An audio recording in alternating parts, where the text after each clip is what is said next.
Assalamualaikum warahmatullahi wabarakatuh.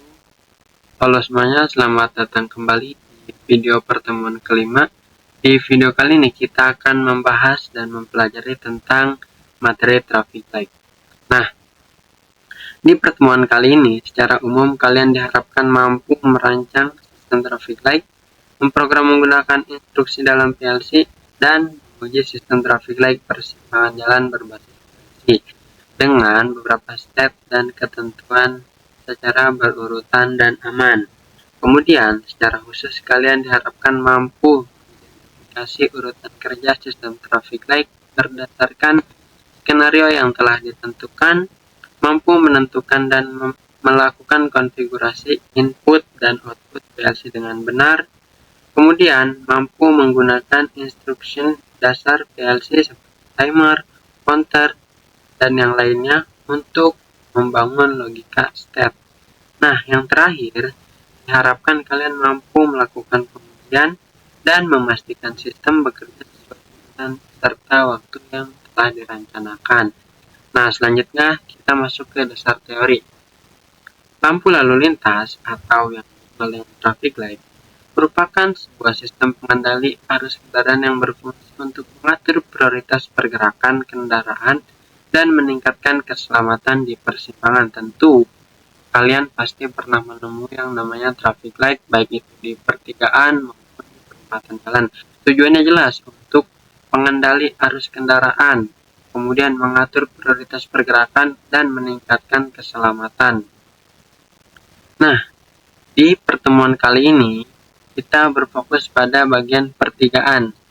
Nah, di bagian pertigaan ini pengaturan lampu menjadi lebih kompleks karena harus mempertimbangkan beberapa fase pergerakan seperti arus lurus dari jalan utama, arus dari cabang jalan, dan kemungkinan fase transisi untuk menghindari konflik kendaraan. Nah, teman-teman, di sistem traffic light ini umumnya terdiri dari 3 warna, yaitu merah, kuning, dan juga hijau, yang mana setiap lampu tersebut memiliki peran dan fungsinya masing-masing, seperti lampu merah yang mengindikasikan untuk berhenti, lampu kuning untuk mengindikasikan hati-hati, dan lampu hijau untuk mengindikasikan jalan atau bergerak. Nah, untuk urutan penyalaan lampu ini dia harus dirancang secara sistematis. Tujuannya untuk tidak terjadi kondisi dua arah saling hijau yang berpotensi menyebabkan kecelakaan. Tentu jika dalam dua arah tersebut mengaktifkan lampu hijau secara bersamaan, otomatis dapat meningkatkan risiko kecelakaan. Nah, dalam sistem pertigaan dengan 2 tiang lampu lalu lintas, meskipun jumlah fisiknya hanya 2 buah lampu, namun kondisi atau fase yang dihasilkan bisa lebih dari 2. Contohnya, kita mulai dari keadaan semua lampu ini adalah warna merah. Jadi, dari kedua sisi lampu ini atau kedua arah lampu ini, ya, memiliki lampu yang berwarna merah secara bersamaan sebagai kondisi awal keamanan. Kemudian, fase hijau untuk arah utama. Jadi, kondisi keduanya adalah lampu hijau dari arah utama, kemudian pindah ke warna kuning dan kembali lagi ke merah.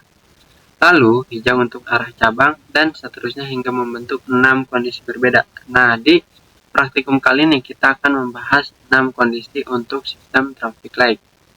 Setiap kondisi ini kita sebut step atau langkah yang berjalan secara berurutan dan juga berulang. Pengaturan setiap waktu, tiap fase sangat penting karena dapat menentukan kelancaran arus kendaraan serta tingkat keselamatan pengguna jalan. Nah, di bawah ini adalah contoh penerapan sistem traffic light yang ada di persimpangan jalan. Dapat dilihat oleh kawan-kawan sekalian bahwasanya di sini terdapat perempatan. Nah, yang mana lampu yang digunakan ada 3 warna, yaitu merah, kuning, dan juga hijau. Nah, pengendalian traffic light sangat relevan diterapkan menggunakan PLC atau biasa disebut dengan Programmable Logic Controller, karena PLC ini dirancang untuk mengontrol sistem sekuensial. Sekuensial ini adalah berurutan. Berurutan yang berbasis apa sih? Berbasis logika dan waktu. Dalam praktikum menggunakan PLC Omron, setiap kondisi lampu dapat direpresentasikan atau ditampilkan sebagai data atau counter yang berubah secara bertahap menggunakan instruksi seperti BCD increment untuk menaikkan nomor kondisi sesuai dengan sistemnya, yaitu sekuensial atau berurutan. Kemudian, compare digunakan untuk membandingkan kondisi aktif, timer digunakan untuk menentukan durasi tiap fase, serta move untuk memindahkan nilai tertentu ke register output. Kemudian terdapat sebuah instruksi per cycle yang digunakan untuk memastikan sistem selalu memiliki semua merah saat pertama kali dinyalakan. Nah, di modul kali ini terdapat beberapa instruksi dasar yang telah kalian pelajari sebelumnya di pertemuan kedua. Nah, kita ulas kembali yang mana di sini ada first cycle. Dalam traffic light digunakan untuk memastikan sistem selalu memulai dari kondisi aman, yaitu semua lampu merah. Kenapa dikatakan aman? Karena pada kondisi ini semua kendaraan berhenti, sehingga risiko untuk terjadi kecelakaan itu sangat rendah. Saat PLC pertama kali masuk modern, instruksi ini akan menginisialisasi nilai awal, misalnya D0 sama dengan 0. Nah, D0 sama dengan 0 ini diinisialisasikan menggunakan instruksi move, sehingga urutan lampu tidak dimulai secara acak. Kemudian ada timer. Timer dalam traffic light berfungsi mengatur lama setiap fase lampu menyala, seperti hijau berapa detik, kuning berapa detik, dan merah berapa detik. Oleh karenanya, traffic light adalah sistem berbasis waktu. Timer merupakan komponen utama yang menentukan kapan sistem berpindah ke kondisi berikutnya. Selanjutnya ada BCD increment, yaitu menambahkan nilai step sebesar 1 kali timer selesai. Nilai ini disimpan dalam register, misalnya D0, dan mewakili urutan kondisi lampu. Nah, karena lampu ini sekuensial atau berurutan, oleh karenanya kita membutuhkan instruksi BCD increment untuk menaikkan ke langkah selanjutnya mulai dari langkah 1, 2, dan seterusnya. Kemudian ada compare. Nah, compare di dalam traffic light ini berguna untuk membaca nilai dan menentukan lampu mana yang harus aktif pada setiap step. Dengan kata lain, compare berfungsi sebagai pemilih kondisi berdasarkan nomor urutan. Yang terakhir ada move.